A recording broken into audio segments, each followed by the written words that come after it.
Stewart Mandel does great work at The Athletic. And they've gone back and looked at the last 4 seasons of what would have been a 12-team playoff. And there's a pattern on teams that were in the playoffs and how much changeover you had. And I want to give it to you. Okay. Last year, 8 new teams. Year before that, 7 new teams. And then the 2 years we didn't have it, 21, 22, 22, 23, 8 one year, 7 in the other. So 4-year sample, 2 of them with really a 12-team and doing the same process of what the 12-team playoff would have looked like the 2 years before that, back to the final 2 years of Nick Saban, was 7 new teams, 8 new teams, 7 new teams, 8 new teams. So 75% roughly. That's a pretty good pattern. Yeah, I mean, the NFL used to be 50%. Yeah. We call that amazing turnover. Well, I think I would be comfortable saying half the field's going to be different. I would agree. Okay, so 6. Now we'll do the exercise. Okay. All right, you throw half out. And tell me which half you're throwing out. Before Forster pulls up the bracket from last year, going into last year, we would have never said Texas, Penn State, and Clemson and Notre Dame, those 4 teams, all out, would have missed the playoffs. Yep. When we sat there in August going into the season, Clemson was our cold stone lock. We'll throw LSU in there too. We thought LSU would be in there. They hadn't been in there before. But you're right. Clemson was the mortal lock. There's zero chance Clemson's missing. And Notre Dame had just played for a national championship, and Jeremiah Love's back. Yeah, zero chance they're missing. Penn State's got their best roster. They were just in a semifinal. I wouldn't say zero because James Franklin was still the head coach, but it was a very low probability they would miss. And Texas with Arch Manning and all that talent, and they'd spent all that money in the portal. No. $30 million roster. Those 4 teams were in. If we go back this time last year, it would have been a hard sell. So right now, going into this year, I think it's these 4 teams, but there's no scenario you paint me where Ohio State's not in this thing, right? Ohio State will be in this thing. Yeah. It would be hard-pressed to paint a picture where Oregon's not in this Would thing. agree. Then you're going to get uncomfortable, but there's no way Georgia's not in this thing, right? It's hard to see at this point, yeah. And after that, I don't know if Indiana. I don't know if I can go Indiana yet, but I feel like Indiana. No, I think you have to go Indiana. Yeah, I would have gone 2 other teams over Indiana. I think Indiana will be back. Is Miami one of them? Miami is not one of them. Wait a minute. You would take 2 in front of Indiana. I think so. You're an Indiana lover. Yeah, I think I would take Notre Dame right now. It's hard. But they weren't in it last year. Okay, yeah. What I was going to say, it's going to be hard to imagine them not making back-to-back. Yeah. But they weren't in it. It's got to be somebody that wasn't in it. Okay. There was in it. It's got to be somebody that was in it. Yeah, that stays in. Not new ones coming in. Because that's your point. Yeah. Hard to believe. Notre Dame's going to be one of the new 6. That's right. So that kicks somebody out. Here's who was in it last year. The bracket from last year. So Oklahoma, Alabama, Indiana, Texas Tech, Oregon, James Madison, Tulane. You almost just automatically replace both of those. Ole Miss, Georgia, Ohio State, Miami, and Texas. There's not a 4th one. There's not a 4th one I'm passionate enough about. Like, I'm with you on I sort of went Miami. I'm with you. I mean, I don't trust Cristobal enough. I know that's erased in a lot of people's minds, but keep in mind, they dang near missed it this year. Yep. I mean, without an 11th hour. Shocked that they got in. I know, without an 11th hour call from the governor, they are out. Yeah, I do think they're getting an upgrade at quarterback. As good as Carson Beck was record-wise against top 25 teams, talent-wise, Darian Mensah is much closer to Cam Ward than we ever saw Carson Beck. Let me just go by conference and replace teams, okay? Throw out the 2 group of 5s. But Texas Tech, you can easily imagine BYU or Oklahoma State. Almost any other Big 12. But Texas Tech is, again, getting an upgrade at quarterback. I think that they now have been there. I mean, it's going to be a semi-upset, although that seems like a one-bid league in the Big 12. That's the problem, is very little margin for error for a team like Texas Tech.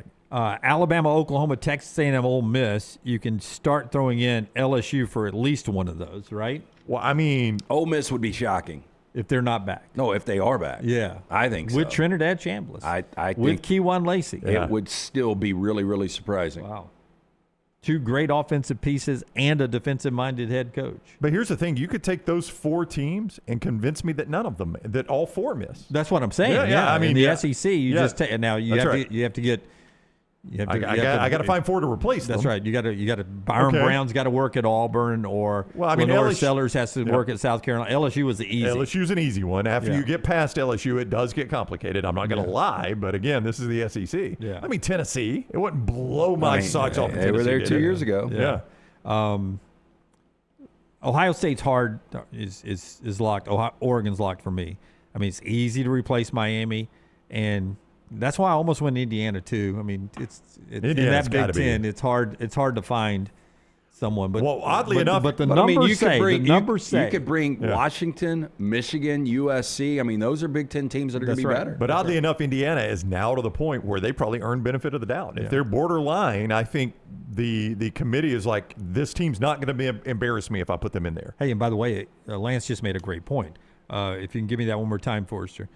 There's no guarantee that the SEC has that many teams, right? So the SEC could have 3 teams, so 2 of those could be replaced by Big Ten teams. Could be. Or, a second Big 12 team, if that is what happens. Yeah, or a second Florida's ACC another one of team. those SEC teams that If everything falls right, yeah. Now, but if it's just a 3-bid league, then you could easily go Georgia, LSU, and one more. Texas. Not those guys. Texas. Yeah. And then it's a 3-bid league, and that's very comfortable. So there you go. If I'm knocking the other 4 SEC teams out, which would be Ole Miss, Alabama, Oklahoma, and Texas A&M, easy in LSU, easy in Texas. Those I don't even have to think twice on those. And you keep Georgia, and then the other places are replaced by Big Ten or ACC, Big 12 Yeah, teams. so I could knock those 4 out, and that's not even a hard sell on me. Yeah. So the fluidity of this so far, to Brown's point, is actually more than what the NFL averages in the playoffs. I like that. We wanted parity. And that's 14 teams, 12 teams, and we'll eventually go up even more. 24 get really stale. You're going to see a lot of the same teams over and over. Like we said that on the 12, though. I know, but I don't know if we did say it on the 12. We did. We were like Alabama would be in this every year. Georgia would be in this back in the day. Year. Yeah, when we projected 12. Yeah. But you tell me how in our lifetime Ohio State misses a 2014 playoff. They are in it every year. Yeah. Every year. I said the same thing about Alabama. Alabama would be in it every year. Georgia would be in it every year. There's 10 to 12 teams that would be in a 24 every year. Yeah. And that is one drawback of it. I do want some new blood, and I think we'll get it from the 12 team. I'm old enough to have lived through times when Alabama was not finally ranked in the top 23 at the end of the year. I know. I've lived through that. I know, but boy, they are so far from that right now. I don't know. As bad as some feel like it's got, they're a long way from being unranked. How many AP voters do we have? 65, I think it is, 64 to 66 on a given weekend. I mean, give me an over-under on those 65 that will not have Alabama in the top 25. Oh, preseason? Yeah. They all will. There won't be any that have them out of the top 25. I mean, I think Alabama's going to be 15 to 20, so... Yeah, maybe then. Yeah. Maybe. I don't think anybody will have Alabama absolutely unranked. Maybe. I don't know where... I mean, I'm just saying if you've got some people that will have them around 20, then you might have some people that... I mean, a lot of people think the Alabama that we knew is dead, and it might be. It may well be. We don't know. But to your point, LT, if I'm just putting out, if I'm going to do my preseason top 25, and this is sort of how I do it too. I go by conference first, and I write down which teams in this conference I think are worthy of being preseason ranked. Okay. So if I do that in the SEC, all of a sudden I've got a lot of SEC teams who could be ahead of Alabama. I mean, you could probably go 6, 7, 8. Make a case for 8 teams ahead of Alabama. I think 6. Yeah, but you can make a case for 8. Okay. If you start going to Auburn, Florida, down in that neighborhood, and then at that I don't point, know who would do that. But. Yeah, but then you start going, okay, am I comfortable as I'm sitting here in Seattle filling out my AP top 25? Am I really going to put 8 SEC teams in there, or 7 or 6? So that's how you end up with no Alabama on the ballot. I think the problem, and one of the things I look at when I do a top 25 is I do look at the schedule. The schedule's got to be part of this. 100%. And when you look at Alabama's schedule, 8-4, I still think you're in the top 25. If they find 5 losses, Kalen DeBoer's in trouble next year. Oh, he may lose his job. Yeah, he probably would lose his job. And I just don't think you can find 5 losses on that schedule. It's hard.